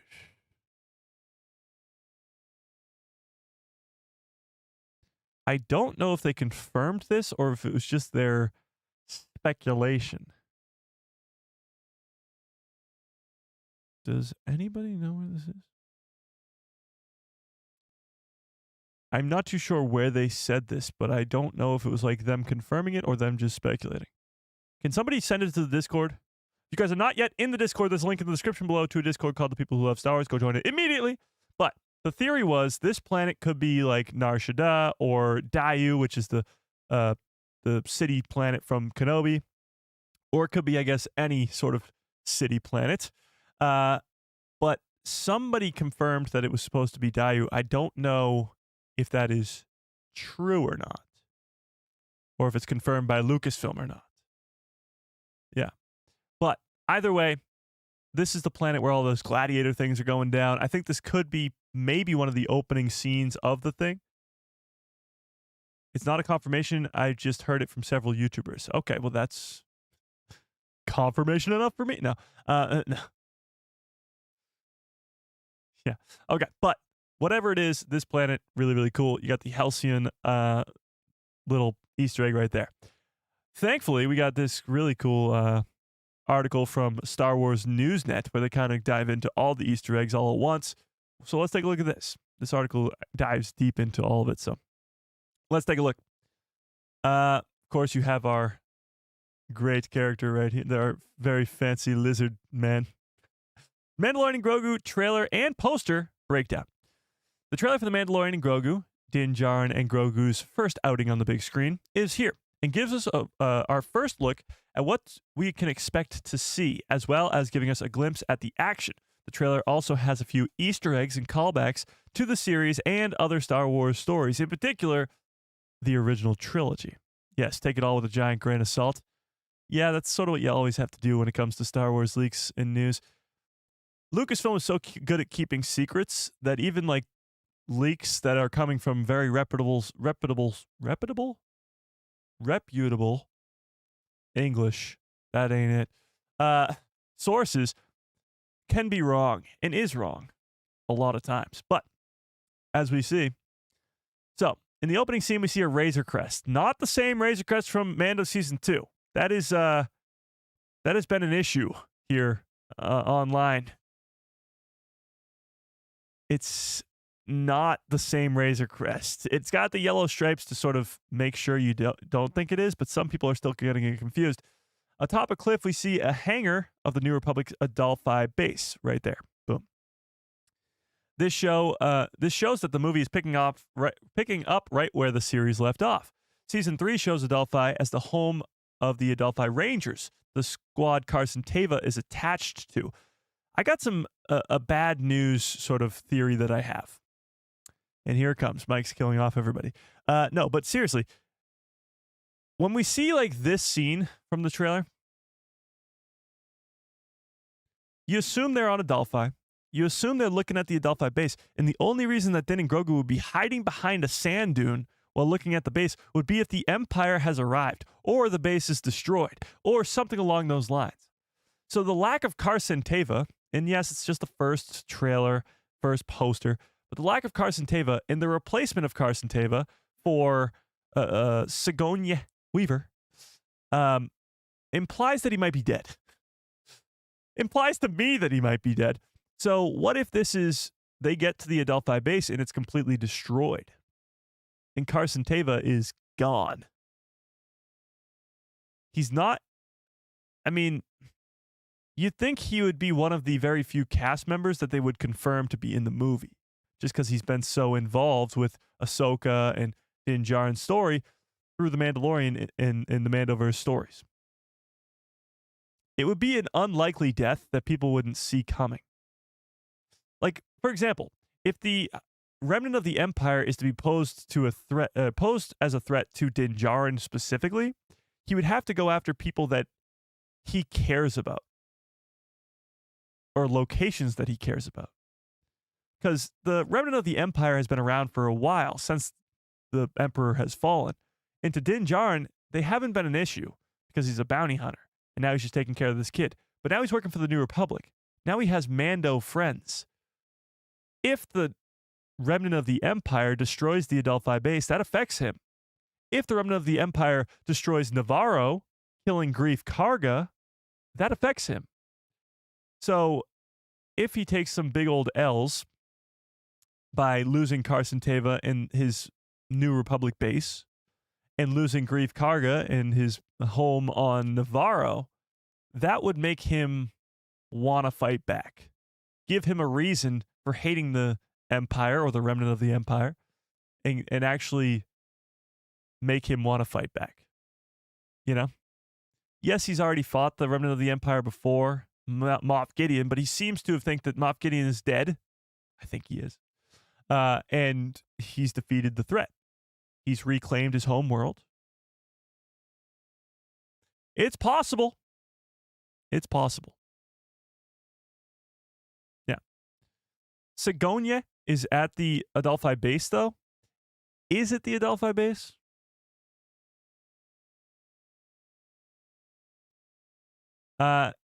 Carson Teva is like the Phil Coulson of Star Wars. I think Din Djarin is like the Phil Coulson of Star Wars. Now, Phil Coulson's not as big a character as Din Djarin, but I still think that Din Djarin's death would be the catalysts for the Avengers to assemble. Because Din is friends with everybody. He's got connections with the Ghost crew. He's got connections with the New Republic. He's got connections with Boba Fett on Tatooine, with Luke Skywalker, with Ahsoka. He's got his connections all over the place. If he died, it would cause for the Avengers to assemble. He would be the Phil Coulson. Yeah.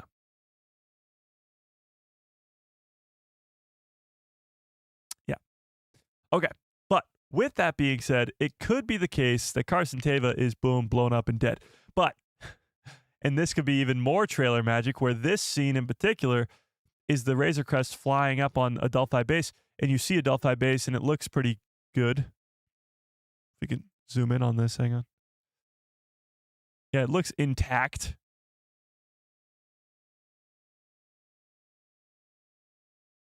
But maybe this is just the trailer, and in reality, it's blown up. Or there's smoke coming out of it. You know? Yes, Genie. Din Djarin has friends everywhere. Exactly. Okay, but moving on. Oh, why did this zoom in on this one? So you can see that flying over there, Carson Teva is attached to this base. The series ended with Din Djarin meeting with Carson Teva on the planet, offering his services in hunting out the remnant of the Empire in the in the Outer Rim, not the unknown regions. Razor Crest is back, pretty cool. But what's going to happen to the M1 Starfighter? We've figured that. We've talked about that too. Hang on, I got a sneeze coming. I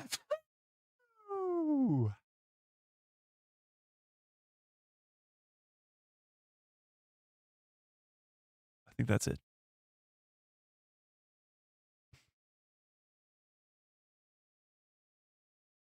Yeah, I think that's it. I usually sneeze twice. Thank you. Thank you, Chad. All right. Moving on to Sigonia Weaver. Sticking with Adelphi at the base. So this is the Adelphi base. It looks very different to me. A lot of white going on. It looks like it's got some upgrades. I'll put it that way. At the base, we see Sigonia Weaver, whose character is sitting down with Din and Grogu. Weaver is revealed to play her character was in the military for the good guys. She was once a rebel pilot. We see that with the leaked images of her in the X-Wing suit, the bright orange. But looking at her ranking plaque, which despite being obscured by her lapel, shows that she is a general. Yeah, so right there, that's the general thing, the plaque thing there. That's the general for the New Republic. This makes her a pretty high up ranking figure of authority to be sending Din on a high profile mission against the Empire. So why is a general of the New Republic even working with Din Djarin in the first place? That's a big question that needs to be answered. We've seen the administration of the New Republic most ineffective in this series, and in Ahsoka too. Oh, yeah. But we have seen generals like Hera Syndulla in Ahsoka who are a bit more proactive, but that's because she works against the orders of the New Republic. The New Republic is going to be seen as sort of struggling. They're not able to control the galaxy like the Empire was. Yeah. So maybe she'll be along the same vein. Sigonia's character being more like Hera Syndulla than like the Senator Ziono, yeah, from Ahsoka. We also see a fun interaction between Grogu and the snacks. We get that. Okay. Here again, we see this could be Adelphi or maybe another beach planet, but it looks a lot like Adelphi with the water in the background and maybe something's going on the base. This seems to be shot together. You can see it's a different thing there, different binocular setup. In the next shot, we see stormtroopers guarding a large building. My first thought was this was a fake out, indeed, where we're actually seeing the snowy planet from later on in the trailer. But upon further inspection, we see greenery in the foreground and around one of the pillars. So it may be the same planet from the previous shot or even another planet entirely. It's definitely not the snow planet. Like they say, there's grass there and some plants there, but it could be a completely third new planet there. Then we get this one. So, yeah, they speculate that it could be Nar Shaddaa too. Well, let's see. We see a city reflected in the water as Din Djarin walks through. We don't have much details about this one, but again, you can see the Halcyon cruiser there. But the sign that does say in Arabic, spice, shout out to the people who love Star Wars in the Discord for deciphering that one, which is a main narcotic in the Star Wars universe. So it's obviously a pretty shady place. There are many candidates where this planet could be. And again, it could be an entirely new planet. That seems to be always on the table. But my money's on Nar Shaddaa, and that's what the article says. But my money's also on it being Nar Shaddaa, also known as the Smuggler's Moon. It's a dense city in the orbit of the Nal Hutta, the home planet of the Hutts. And we're seeing a lot of Hutts in this trailer. You have the twin Hutts on the poster, and you even have Stinky the Hutt in the Gladiator ring. Here we got the great Easter egg from Return of the Jedi with the Amani. That's pretty cool. Zeb in action, which is great. Still using his same rifle thing there. Pretty good. Then we get the Anzellans, and many people are calling this Babu Frick, this one on the left here. It's not. We see Grogu riding in the speeder with some Anzellans. The species was first introduced in The Rise of Skywalker, so some sequel connections there with the hilarious Babu Frick. Hey. In the appearance again in Mandalorian Season 3. Now, we're going to get sequel connections in the Mandoverse. I mean, we already have with the Snoke back to tank in Mando Season 2, and you're going to get a lot more with Project Necromancer, what we saw in Mando Season 3, and you're going to get continuations of that type of thing in this movie and in Ahsoka Season 2 and beyond. So you're going to get more sequel connections. Now, my question to you is, are we getting too many sequel connections or not enough? I like the stuff of Anzellans being there. It's like a species that you only see in the sequel, so it's sort of a connection there. Obviously, the Project Necromancer stuff needs to be built upon more, but I know a lot of people either love the sequels or don't like the sequels, or again, they're in the middle. So it's going to be taken very differently for each person. But the more sequel connections they do, the more likely it is for people to go, oh, this connects to the sequels and I don't like it. Most people think that, actually, I take that back about most people, but so far, so good. We'll put it that way. So far, there's been connections to the sequels, and people haven't been complaining about it. There's been a ton of sequel connections with the Mandoverse, and nobody said a thing. It's been done well. Yeah. But Anzellans are just another connection to that. But Grogu's interactions with the Anzellans in the line "No Squeezy" were a big hit. And it seems like John and Dave are banking on that comedic connection to get some laughs in the movie. Let's also not forget that these Anzellans are on the planet of Navarro. So something's happening there. And why are the Anzellans a part of the story? That's a big question too. Because the Anzellans in Season 3 just make the IG-11 suit so that Grogu can sit in it and go, yes, yes, yes. But what is their purpose in this? They're going to have to be Din's going to have some purpose for them, some need for the Anzellans, whatever the mission may be. Yeah. But moving on, we got a brief look at a U-Wing as Din and Grogu blast up on the jetpack to it.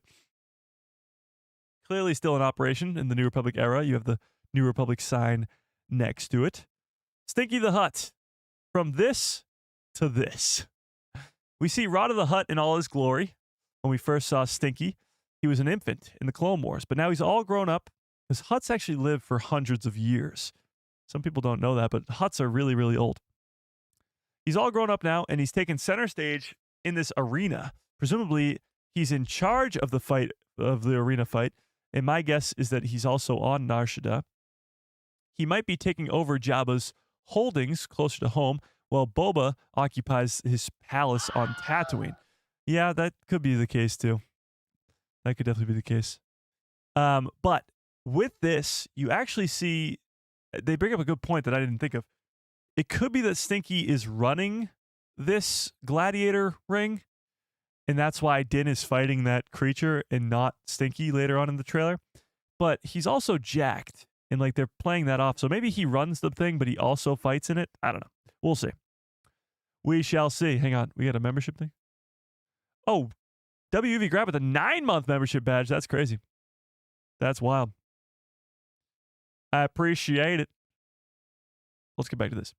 So then we get the callback to the hollow chess table. This creature, fun callback, is a Savrip. Sure. The species was first seen as a part of the Dedrick hollow chessboard on the Millennium Falcon. Din Djarin could be seen battling the creature, showing his time sitting comfortably in the audience won't last long. That is a big question. Like, he's sitting there watching this, and then he ends up in the ring. Like, how does that even happen? But we'll see. We shall see. Then we get this. We see him, Din fighting two big droids. The door that they are guarding is marked with the seal of the Hutt clan, right there in the middle. Specifically, the seal of Jabba's clan. This suggests that Din could be set to steal something from Rada, which is why he's in the audience of his game. This is probably just going to be like beneath the gladiator arena or something. Like, that's why he's on the planet, because he's looking for this thing. But very little is known about this. A lot of Hutts. A lot of Hutts. Yeah. Okay. Then we get some AT-AT walkers. These are the ATs from Rebels and from sort of Thrawn's time. Not the ATs seen on Hoth, because you can see from this gunner point thing and from the face of them, they're slightly different. But then take a look at the poster. You got the twin Hutts there, and I'm sure they'll go into it more. And everything I spotted on the trailer, but I can't finish without talking about the poster, which gives us more hints to the story. Towards the bottom right, we see Din battling some sort of snake-like, dragon-like monster right there on the right side. That's not in the trailer. More interestingly, in the bottom left, we see the twin Hutts from the Book of Boba Fett. These Hutts, who declared themselves heir apparent to Jabba in the Book of Boba Fett, how they interact with Jabba's direct heir in this movie, might make things a little bit interesting for the plot line. So a lot of Hutts going on here, from the twins to Rada to the vault that Din Djarin's trying to break in. Yeah. And then, of course, Mandalorian and Grogu will release on May 22nd, 2026. So, a lot of cool little Easter eggs, some that they didn't even get to in this. Look at all this. 8-month membership badge, Kip Fisto. 17-month membership badge, Brandon Baker. That's insane. I appreciate it quite a bit.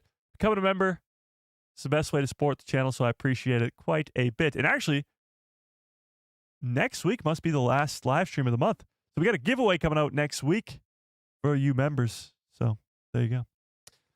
There you have it. Okay. Now, a lot of you guys were asking me what about Mando Season 4. Because Season 4 was sort of turned into this movie. And I did find this article from comicbook.com that's actually pretty good that dives into this, why Season 4 was turned into the movie, and the possibility of this being the beginning of a trilogy could just be answers to all of our questions. So let's take a look at this too. why the Mandalorian and Grogu movie is happening instead of a season 4. It's a much bigger change for the future of Star Wars. So Star Wars is set to return to theaters with the Mandalorian and Grogu, but why is this happening instead of season 4? Like, the Mandalorian has always been on Disney Plus, and why switch over to movies? Why switch over? Okay. Is there a 24-month membership badge? Yes, but I haven't made it yet. Yeah, I know. I'm slacking. Joe's already there, but I haven't got to it yet. Yeah. I think I think Mando's gonna be on the big screen from now on. I agree. I don't think he's going back to the small screen unless it's like a cameo appearance. But let's read. So, 6 years ago, we had 2 major turning points for Lucasfilm's flagship franchise. Major turning points. The Rise of Skywalker was released, ending the mixed sequel trilogy in divisive fashion and becoming the rare movie that makes $1 billion in the box office and still seems commercially disappointing. So one of the most disappointing Star Wars movies still makes $1 billion. Interesting. Around the same time, Disney Plus also launched in the Mouse House, pushed into streaming. The Mandalorian is its biggest and shiniest offering. It also launched with Disney Plus when it first came out. The series was unquestionably a success. It had strong reviews and fan acclaim. Grogu, or at the time, Baby Yoda, became a viral sensation. The fact that they didn't have him in any marketing also made it even better. But I continue. And it launched multiple spin-offs, serving as proof of concept for live-action Star Wars TV shows, something not even George Lucas had made. Now, though things are changing, normally you'd expect a Mando Season 4 to happen, something that, at one stage, was planned to happen. Jon Favreau has talked about this. He did write the scripts for Season 4 while doing Season 3. But instead, we are getting a Mandalorian and Grogu movie. And it's a part of a much bigger shift within Star Wars and, more broadly, Disney. So let's take a look. Back in February of 2023, 2.5 years ago, just before The Mandalorian Season 3 premiered, Jon Favreau revealed that his scripts for Season 4 had already been written. However, with multiple strikes hitting Hollywood later that year, there was more time to reevaluate the plans. And Disney, in particular, reassessed their state and value of its streaming output. It came amid mixed performances of various shows and movies, with the once bulletproof MCU shows cracks in parts because they were being stretched too thin across theatrical releases and Disney Plus. The MCU sort of took a big hit. While Star Wars was only on Disney Plus, they spread themselves too thin across all media.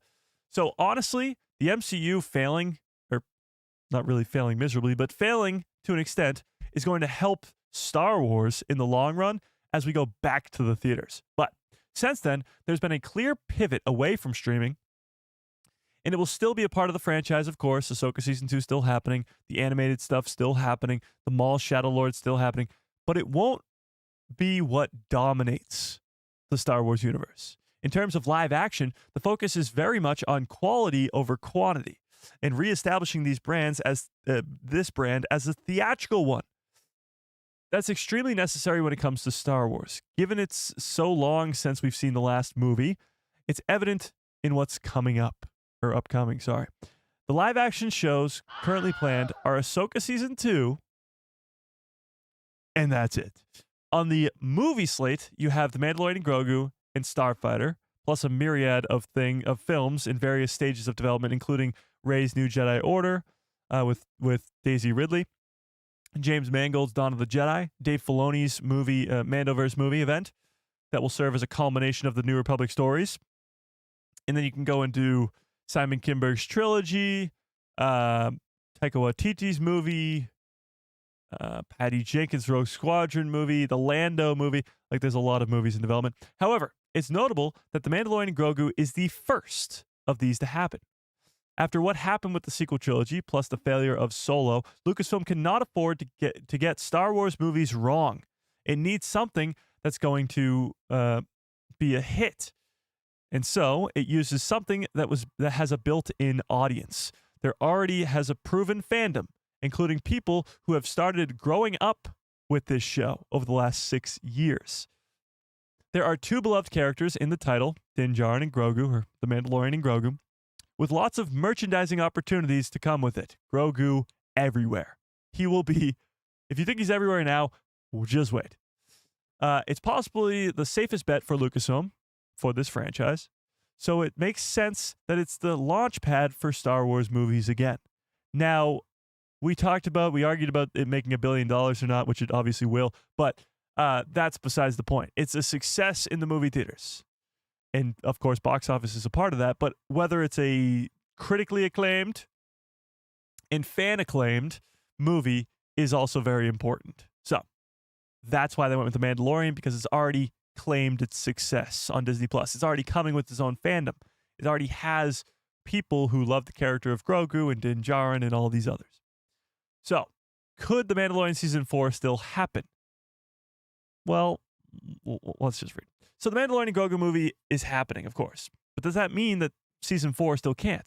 As it stands officially, it hasn't been ruled out by Lucasfilm. But it does seem very unlikely to happen. I would certainly be surprised if the series were to make the leap back to the small screen after going to the big screen. Favreau himself was asked about this at Star Wars Celebration, and he said this: I can't really speak about that right now. Right now, I'm focused on the film, and that's going to be coming out on Memorial Day of 2026. I can't imagine Star Wars going back to... Or not Star Wars, sorry. The Mandalorian going back to the small screen after going to the big screen. Especially if there's going to be a trilogy. If The Mandalorian and Grogu is a box office success, then it's something that Disney will want to capitalize on, which means sequels, not TV shows, which means a Mando trilogy, not a TV show. So it's hard to imagine, as they put it here, The Mandalorian finding its way back to Disney Plus for a season 4. But tell me in the chat, do you think Din Djarin will ever go back to the small screen on Disney Plus to get a 4th season of the show? If it wasn't already confusing enough that they went to the Book of Boba Fett before going to The Mandalorian Season 3, and Din and Grogu had their reunion in the Book of Boba Fett, imagine having a Mando Season 4 with a whole movie in between. It just doesn't make any sense. So I think it's far more likely that you're going to see a trilogy than Din Djarin ever going back. Yeah. And I certainly hope a trilogy. But yes, maybe he'll make a cameo in the Bo-Katan show. Well, I don't think they'll make a Bo-Katan show, but maybe he'll make a cameo in something else. For example, Ahsoka Season 2. I don't think he'll be in Ahsoka Season 2, but hey, you never know. Maybe at the end, to set up the next project, Din Djarin comes to the Ghost crew for help. Maybe. Ahsoka Season 3 would become a part of the movie. I don't know if there will be a Ahsoka Season 3. I mean, it fully depends on what Ahsoka Season 2 is about, but I don't think there will be a Season 3. Yeah. Or Rangers of the New Republic. Rangers is not happening either. Yeah. Mando Season 3, conceptually, is just a bad idea from a business standpoint. Yes, exactly. Because you're going over to the big screen, to go back would just not make any sense, and it would probably hurt the show and movie way more than it would help. Way more. Yeah. Check the numbers over the next few weeks. If there's been a big bump of people going back to watch the first 3 seasons on Disney Plus since the trailer hit, then they might be able to make some bank. Yeah, I'm assuming that maybe not over the next couple of weeks, but as we get closer to the movie, like as we get closer to May, I'm sure a lot more people are going to be rewatching the Mando Season 1, 2, and 3 in preparation. Much like Stranger Things Season 5 is coming out soon, I'm going to rewatch the first 4 seasons. And, well, me and Sam are watching through all of the Star Wars stuff, but I will definitely be watching Mando Season 1, 2, 3, Ahsoka, Book of Boba Fett, and Skeleton Crew before we watch the movie. Maybe some stuff isn't related at all. Maybe I don't need to do that, but I'm going to, and I'm sure a lot of Star Wars fans are going to do the same thing. Do I think Cara Dune will come back? Not in this movie. If she comes back, it'll be later on in the trilogy. That's if she comes back at all. But we'll see. Star Trek and the X-Files did it. Yeah, I'm not saying that other things haven't done it before. I'm just saying for The Mandalorian itself to go back to a season 4 after the movie would be dumb. You can continue doing Disney Plus shows, just not Mando season 4. Yeah. Mando appearing in Ahsoka season 2 would help the show and continue the momentum of the film. Yeah, I think so. It's much like the Superman movie and Peacemaker. I know a lot of you guys in the chat have been telling me to watch Peacemaker. I'm getting on it. Okay? I'm getting there. But I know or I understand that I don't know if Superman's in Peacemaker. Don't tell me because I don't want it to spoil. But I know that they released Superman kind of early on HBO to get people hyped up for Peacemaker because Peacemaker is only if for a cameo in Superman. So much like Superman kind of helped out Peacemaker season 2, Peacemaker might also help out the next Superman or the next DC project. So The Mandalorian is going to be helped out by what came before, and it could help out Ahsoka season 2, and Ahsoka season 2 might help out Mando in the next movie.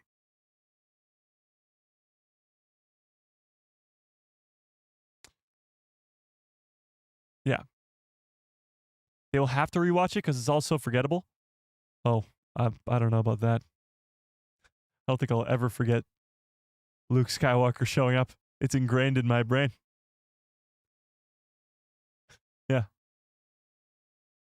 I don't know about you. I don't, but I prefer a series rather to a movie. We get more Star Wars that way. I agree to an extent. I do like the TV show format because you get to spend so much more time in this universe. I do like, especially because we're crazy Star Wars fans who do all these breakdown stuff and prediction live streams and all this greatness, having the channel shows are better. But Star Wars, at least the big events, the big trilogies and all that, the episodic films, they should be movies. Like, if you made the prequel trilogy into a show, it wouldn't work nearly as good. So you still need your trilogies, but you can also have your shows. I think it's a good balance of both is necessary. Yeah. Because, for example, I'm watching The Acolyte, and me and Sam are watching through it so fast. Like, we're already on the finale tonight. So we're watching like 2 or 3 episodes a day at some points. When you're not watching it week to week, it feels very quick. Because, yeah, it's still longer than a movie. It's still like 40 minutes per episode, 8 episodes. That's a long time. But it's still telling just one story. So you get to spend more time in that story, but it's still just telling the one story. When it comes to like animation, you get 24 episodes a season, 4 seasons, whatever it is. Like, it's a lot longer, and you can have your filler episodes. In a live action show, you don't want any filler episodes because you only get 8 episodes. So you don't want a filler episode, but the filler episodes, they're good for the animation side of things because they help develop the characters. It helps you have a stronger connection to a character like Omega when you, at one point, probably didn't care at all. Yeah. True. That's what made the Clone Wars so great. You got to spend so much time with those characters. Yeah. I wish we got more of Vanestra and Kymir's backstory. Rebellions are built on hope, you know?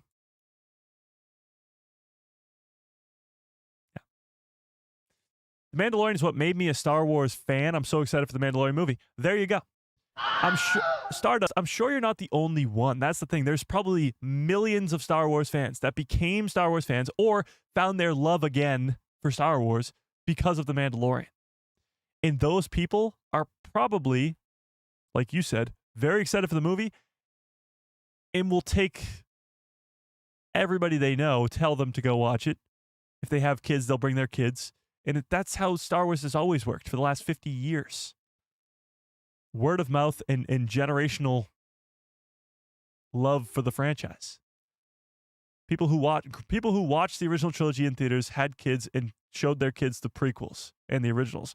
And the same thing happened with the sequels, and the same thing will happen over and over and over again on Disney Plus, and now with this movie too. Yeah.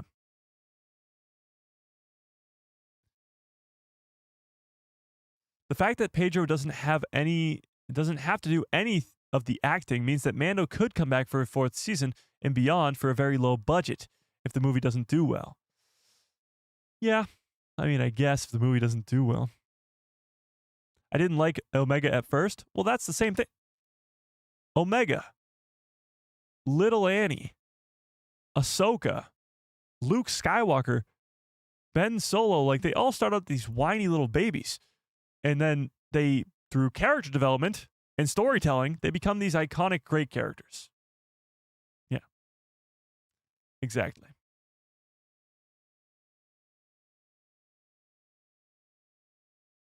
Millions? Only 4 million watched it. 4 million people watched The Mandalorian?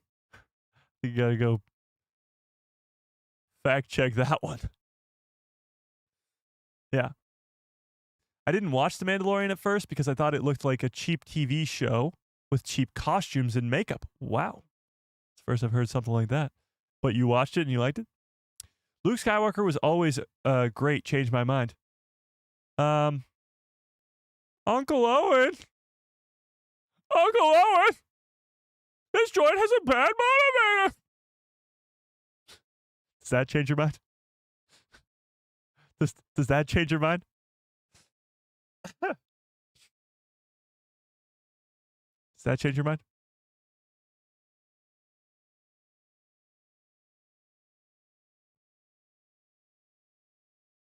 Yeah.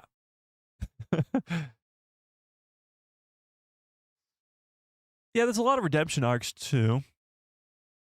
I mean, Rey will be loved by the kids who watched the sequels. Oh, absolutely. I mean, there's so many people who love the character of Rey now, and we're 6 years out from the sequels. Imagine 5-10 years from now. I think it's obvious to say. I mean, the running joke is when a Star Wars thing releases, give it 5 years, because anybody who hates it or loves it or whatever it is, give it 5 years or 10 years, whatever it is. Give it 10 years. Like the prequel trilogy. Now the prequel trilogy is insanely beloved by most, not all, but most. And at the time, they were absolutely crapped on, absolutely hated on by critics and fans alike. It was horrible. Yeah. I totally agree, except Rey was perfect. I don't know about that. I actually saw something today. Was it today? Maybe it was today. But from the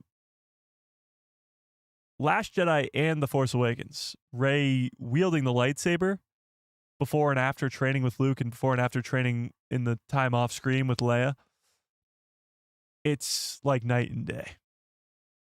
Yeah. Kid Fisto says, Mike, just in season 3 alone, The Mandalorian had 1.1 billion views within the first week. Yeah. I'd like to see Lucasfilm cast Mike in a Star Wars movie. Yeah, what's up with that, Lucasfilm? Where's my casting? I don't think I'd do very well in a Star Wars film. Unless I was like a background character. I'll be a glub shitto. Let me be a glub shitto. I'd do it. For free, I'd do it. I'd do it for nothing. I'll pay you. Lucasfilm, I'll pay you. Yeah. Sorry, it was 5 million. I was going to say 1.1 billion sounds like a lot. I bet you 1.1 billion was the final number. Yeah, that makes more sense. Yeah. Let's actually look this up.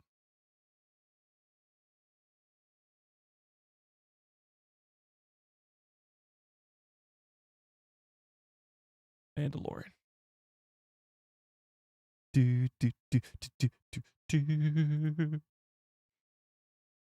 This is exactly what I was looking for. Oh, wait, no, it wasn't. Damn it. Never mind. Never mind. I thought this is exactly what I was looking for. Huh.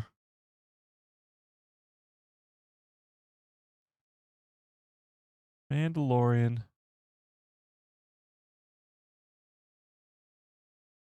Here we go. Here we go. Oh, that's not what I'm looking for either. Oh, maybe this? Nope. Nope. Why can't I just... Let's see.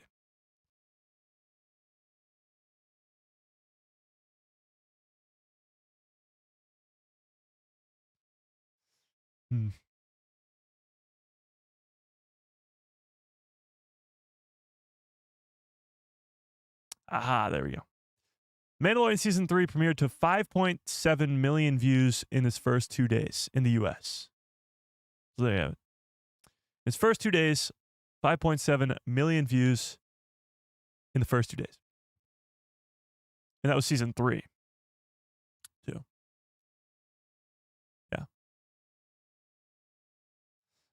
When I was a kid, I thought Mark Hamill was bad at acting, over the top and not believable in A New Hope. Well, there you go. That's sort of the idea. No, Mike should be in the writer's room. If I was in the writer's room, no character would survive like more than 3 projects. Din Djarin would be dead in the Mandalorian and Grogu movie. And it would be, nobody would expect it. And it would be awesome. It might get a little backlash at first, but then people would be like, holy crap, this is crazy. You know?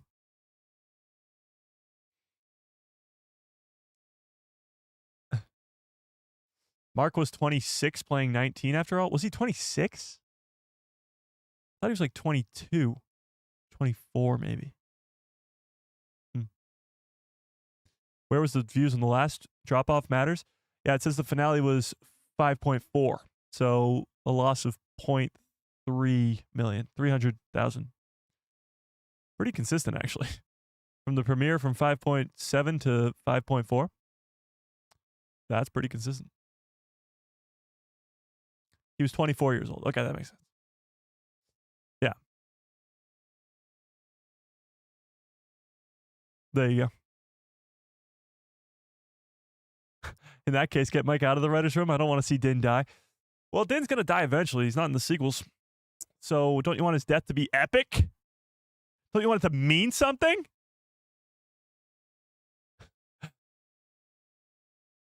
Okay. Don't forget the super chat. There's a super chat? I did not get notified of the super chat. Oh, Hodge with a very generous $2 holla says, how is Sam finding The Acolyte? I loved it so much. She's loving it. The 5th episode came to a shock to her, of course. She was like, well, since we just watched the Clone Wars, the big thing that she's been talking about the most is the quality of this show is unbelievable in the lightsaber duels and all this stuff, because it's live action versus the animation side of things. But she's loving it. She loved the 5th episode lightsaber duels. She wasn't really attached to Yord. She didn't really like him much. So she was like, I didn't like him, but I didn't want him to die. But Jackie, she was like, oh, what? That's horrible. And I don't think she's watching right now, so I think I can say this. She doesn't know that Soul's going to die yet, or how he does, because we got the finale left. So we're on that. Yeah. So I keep asking her, I'm like, what are your predictions? Because she's like, well, they can't know that the Sith have returned, so Soul has to die. I was like, well, what about the twins? Because the twins also know that the Sith have returned. And she's like, yeah, well, maybe they'll die too. So she thinks that right now her theory, I believe, last I heard, was that they all sort of... She said, I think, that Soul kills... the twins kill Soul, and the twins kill themselves. Sort of in like a very sad, sacrificey way. Because they realize that they're so powerful or something, and they were created for the wrong reasons, or whatever it is. Yeah. Mike, what if Sam is watching? Well, that would be a big old bummer, because I would have just spoiled it for her. So, Samantha, if you're watching, you could click away. No, I don't think she's watching. But with that being said, I do have to get on out of here. That poll, by the way, do you think Cal Kestis is coming to live action? Almost 80% of you said yes. Almost 80%. That's pretty damn great. Have you told Sam about how the lightsaber bled would help her understand the ending? How a lightsaber is bled. I'm sure she'll ask me about it, but I want to see her just see it first. Because she doesn't really know much about the comics and all those, I guess, how to bleed a kyber crystal. So I want to just see her see that first from an outside perspective, and then I'll explain it. Because she'll be like, whoa, how did that happen? And I'll be like, you know that scene where they showed her and how the lightsaber was cracked and the kyber crystal was on her hand? Like, she was going through it. All the things that she knew and loved were not real, and the guy standing in front of her was this thing, and force choking him to death, and the whole thing. I'll explain the whole thing, but I want to see from a normie fan perspective. Like, does she just think it's cool? Is she like, why did that happen? Like, what does she think on that? Where does she think red lightsabers come from in the first place? Like, all that. Yeah. So we shall see, but until then, so members only live stream for the finale. Oh, that's a great, yeah. No live stream on Saturday. I will not be here on Saturday. So no live stream Saturday. There'll still be shorts and all that other stuff. But we do have a members only live stream tomorrow. So I'm going to give you guys a sneak peek at the what if I'm working on. It's like 8 minutes already. It's great. I'll give you a sneak peek at that. We're going to do an unboxing video of something cool that we got. And we'll just talk about the Mando trailer and stuff like that. So members only live stream tomorrow. Probably 2 p.m., I'm guessing, but I'll keep you guys updated on that in the Discord. And yeah, we'll see. We shall see. Tomorrow, yes. Members only live stream tomorrow. And then next week we got a giveaway. Next week's the last week of the month. So yeah, there's that. We already went over 2 hours today. That's insane. Holy crap. All right, but until next time, smash a freaking like on this stream if you have not already. How many likes do we have, Chad? Am I going to be upset? 51? What the hell's going on here, Chad? We had like 70 people here the whole time. What, are we not smashing a like anymore? What's up with that? Smash a freaking like on your way out of here if you have not already. Hit that subscribe, hit that bell. You get notified every time I post a video in my pretty face. Will show up in the recommended feed of yours. I appreciate you all for being here. You guys are the absolute best. Whew. This was a fun one. John Boyega, Cal Kestis, the Mandalorian, and Grogu. It's such a great time to be a Star Wars fan. But until next time, may the Force be with you. Always.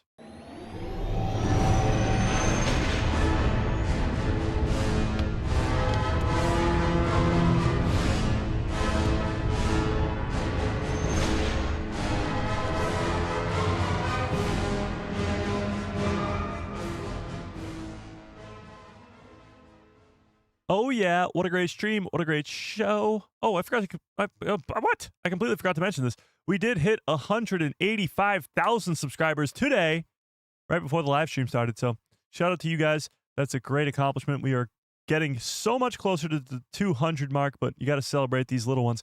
185 is a big one. So I appreciate it. We'll celebrate it a little bit more next stream when I remember. But yeah. So until next time. Watch out for a short later on today. Actually, a crazy thing that I didn't even know about. And yeah, so we'll go on from there. Until next time, I hope you have a great rest of your evening, great rest of your lives, and good night, everybody.